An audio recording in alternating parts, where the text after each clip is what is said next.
Am I awake? Absolutely not. But we're doing this. Okay, so hello, welcome. My name is Izzy Herrera. I am a student in AP English Language, and I'm here to help you easily understand and write the AP Argumentative essay on the AP Language exam. Argumentative essays on the exam can be very, I'll just be outright and say it, they can be very stressful. You have to rely on things you already know, and that can be stressful if you're a first-time student in an AP class like me. This is my first AP class, but I'm learning, and you know, you can learn along with me. So let's just get right into the video. 1. Reading the prompt. Reading the prompt sets up your whole essay. It's crucial that you know how to break it down and analyze it. You know, just read it through. It's simple as that. Just read the prompt. Next, if it's not already clear to you, break it down into 2 sections. The evidence they're providing for you and what they're asking you to do. Here is a 2013 AP Lang prompt right here. Okay, so as you can see here in the 2013 English language prompt. So I will just read through this prompt with you really quickly. For centuries, prominent thinkers have pondered the relationship between ownership and the development of self or identity, ultimately asking the question, what does it mean to own something?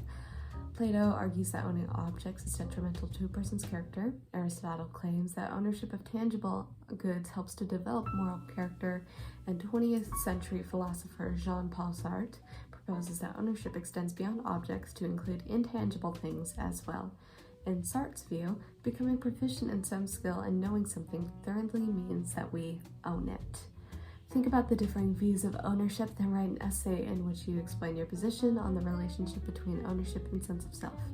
Use appropriate evidence from your reading experience or observations to support your argument. All right, you read the prompt. Now break it down into the 2 sections. The evidence they're providing you and what they're asking you to do. The evidence they're providing you is that little section where they provide you the different views from the philosophers, the philosopher peoples, and it gives you someone who agrees, someone who disagrees, and someone who has a completely different opinion entirely. And then the section where they ask you what to do. Think about the differing views of ownership, then write an essay in which you explain your position on the relationship between ownership and sense of self. As you can see right there, you have the evidence they've given you and then what they're instructing you to do. So once you've got that figured out, annotate anything you're not sure you understand and try to clearly grasp what they're asking you to do. The most important part of reading the prompt is understanding your instructions and understanding what they're asking you to do. Step 2, brainstorming evidence. Now that you know what task is ahead of you, you must think of evidence to support the argument you're about to craft. In the AP argument essay, unlike the synthesis essay, you will have to rely on your own knowledge for sources, which can be tricky. It's really, AP prompts are kind of a game of roulette. So you might get a really easy prompt and you have plenty of evidence right off the top of your head, or you might get something like this 2013 AP prompt that's very philosophical and intense, and you might not have a ton of evidence to support that. So a great brainstorming evidence technique is chores. Chores is a nice technique where you can think of many different types of evidence to support your claims in your essay. Chores stands for current events, history, own experiences, reading, entertainment, and sports or science. Either or. What you do is you write down these things, you write down the labels, you label each one, and you just sit and brainstorm for a minute. Obviously, the AP exam is timed, so you won't have a ton of time to think through your evidence. So you've got to be quick with it, you know, no more than 5 minutes of brainstorming evidence. So maybe practice doing a timed brainstorm so that you don't waste too much time on it. So once you have some evidence ideas, you don't have to come up with one in each category. It is recommended to stay away from the first person, so make sure you only use your own experiences if you can't think of enough evidence to pull from. That is like a last resort. While there have been high-scoring first-person essays, it is recommended you stay away from it unless you absolutely have to use those experiences. It is more credible to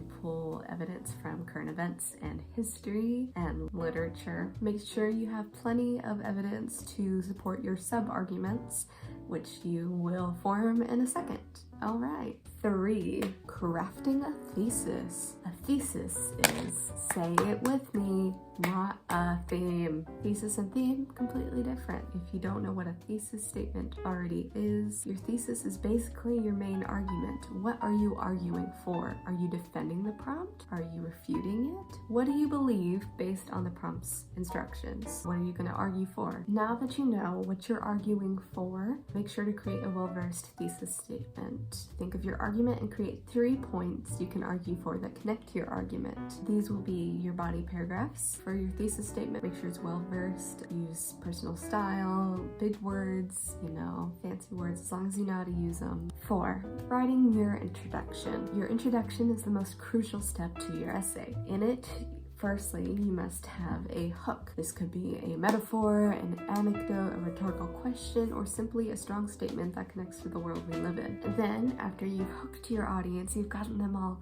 engaged and interested, transition into your topic. You have to transition from your wow to what you're going to be arguing against, and then finally place your thesis statement at the end of your introduction. If you'd like to connect your thesis statement to the real world and culture, go for it, man. Basically, your introduction will look like this: your broad hook that gets your audience interested, and then slowly transition into more specific topic towards the end of your introduction, and then finally end with your thesis statement and how that's going to connect to the real world.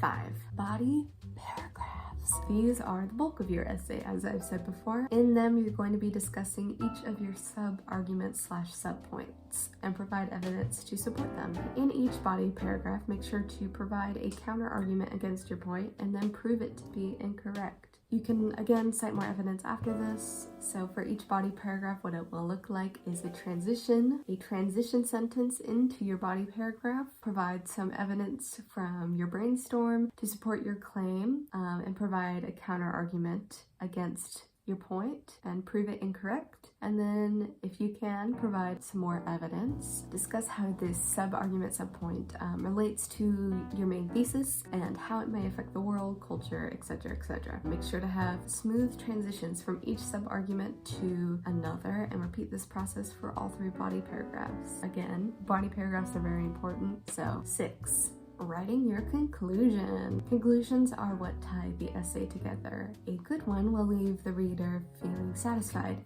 and thoughtful and contemplate what you just talked about. But a disappointing one will leave the reader feeling like the essay is unfinished, so a good wrap-up of your points is crucial.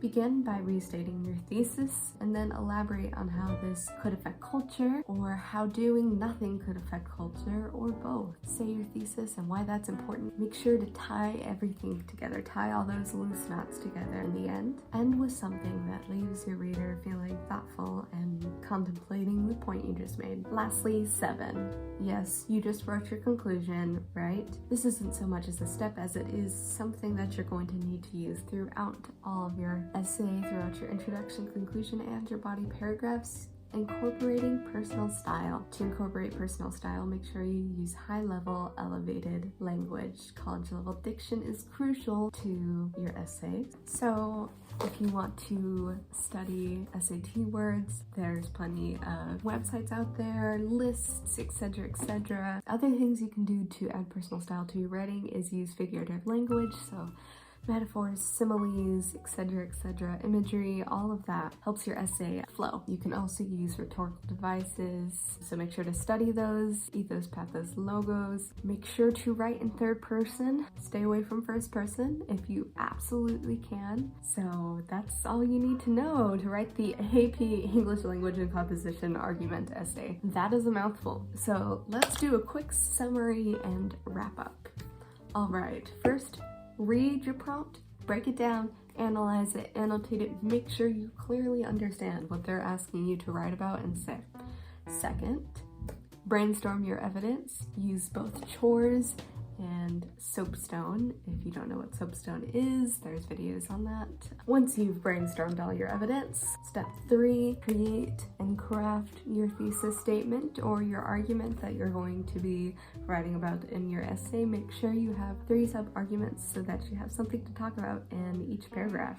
It's the worst when you don't have enough points to discuss in your essay. 4, writing your introduction. Make sure it's strong, entertaining, and specific. Start off with your broad hook, get your audience interested, then transition into your specific topic and your thesis statement and how that connects to the real world. Then, number 5, body paragraphs. Discuss your sub-arguments, analyze and use evidence to prove your points. Sub-arguments, make sure you're using credible evidence. 6, writing your conclusion. Summarize everything, restate your thesis in different language, wrap everything up, tie those loose ends together, and discuss how your argument would affect culture and society. Finally, 7, incorporate personal style throughout your whole essay. Use college-level diction, high-level language, use figurative language, metaphors, similes, imagery, rhetorical devices, ethos, pathos, logos. If you can do all that, you can apply all this information, you'll be set for the AP Argumentative essay. So thank you all for watching. I've linked the things below. Yeah, hope you guys do good on the AP exam. You can do it. I'm so tired.